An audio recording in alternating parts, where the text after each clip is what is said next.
Hello, I'm Dr. Bryan Matanky. I grew up in Chicago area and lived most of my younger life there. I went to Chicago Medical School after that point, did training in New York and then in Boston. I've moved around during my training period and lived in a variety of areas through my education, including Atlanta and Los Angeles and New York and Boston, Chicago, and I've been in the Phoenix area now for greater than 25 years.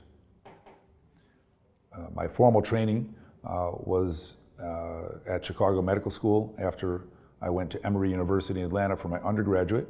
During my undergraduate time, I majored in chemistry and economics and had a minor in psychology. Chicago Medical School allowed me to move back home and live with my parents. And after 4 years in medical school, I moved to Brooklyn, New York, at which time I did 2 years of general surgery training and then 4 years of orthopedic surgery training. After that, I moved to Boston, Massachusetts, and did a fellowship in sports medicine at Harvard University.